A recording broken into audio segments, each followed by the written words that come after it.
Hey, my name is Christi Carmichael and I work for Everglades National Park, the Flamingo District.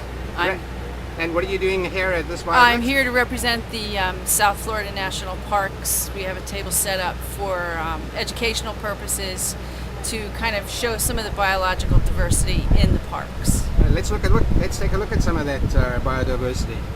Okay, well, somebody quickly asked me about this skull over here, and this is the skull of a loggerhead sea turtle, which is a fairly common sea turtle here in South Florida.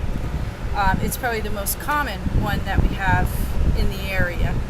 And these guys do nest along the shorelines here of Elliott Key on the ocean side, as well as along the beaches of Flamingo, Cape Sable area down around Everglades National Park. Is it turtle nesting season right now, is it? Or Beginning, yeah. It's just beginning to start right about within the next month or so. But this population, I presume, is fairly critical if all that oil comes onto the beaches on the other side. Exactly right, yeah.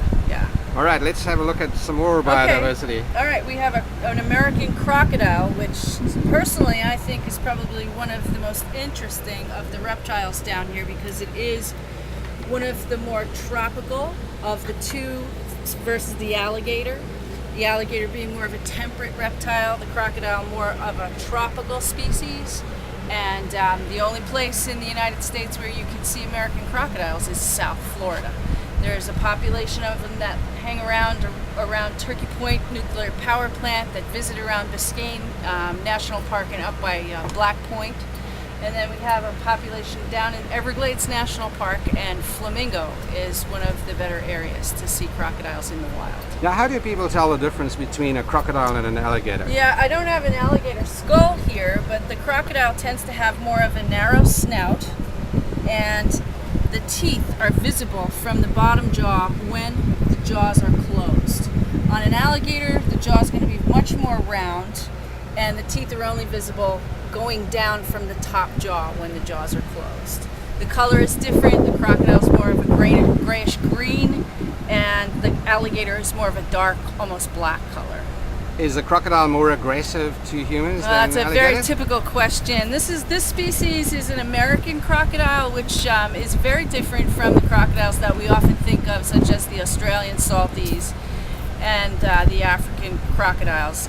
This one is considered to be, according to some researchers, less aggressive than the American alligator. Oh, very interesting.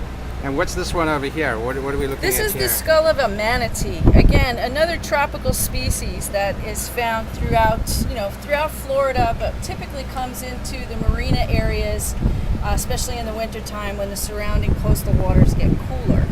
And we typically see more of our manatee, I would say, in the marinas in the winter, but you can find manatee throughout this area all year round. How are the manatees doing? I keep reading reports we've had a good year, then I read that there was a big die-off. We had a rough year because we had a very cold weather down here throughout the month of January. I think it was about 13 days straight that it was very chilly and the water temperatures really dropped. We lost a lot of manatee, affecting their population. Of course, it's going to be a drop in their population without a doubt, but over the years, the manatee have actually been doing fairly well. That's good to hear. Yeah. But again, I think the oil spill might affect. Oh, the oil spill is going to affect everything. It's bad. I think it has a total effect on just about everything you see. I imagine the Florida conservation community is really depressed about what's happened. It's possible, yes. I would think that hopefully this is a sign that we certainly want to consider what we do off the shores of Florida. Yeah, it's a real wake-up call to us. Absolutely. And tell us a bit about the what is this in this? These are snails. These are marine snails. This is a lightning whelk, which is not really uncommon. You'll see this all along the coastal areas. This is a tulip snail. Both of these snails are marine snails. This is a moon snail. I bring them out simply because they're fascinating as far as natural history goes, as to how they feed and whatnot, and people tend to really enjoy that. One of them feeds on clams by prying open the clam shells. The other one feeds on them by just being very, very aggressive. And the moon snail tends to drill holes through bivalves like clams and feed on them. And this guy in here? That's a brittle star, which is probably not the common species out here in Biscayne Bay, but this is the typical brittle star that we would see over in Flamingo.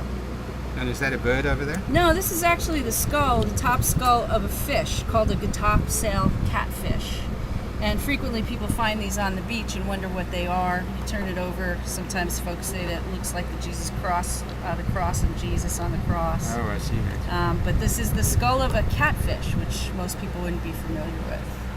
I presume shell collecting is not allowed in the park, is that Absolutely not live shells, absolutely not.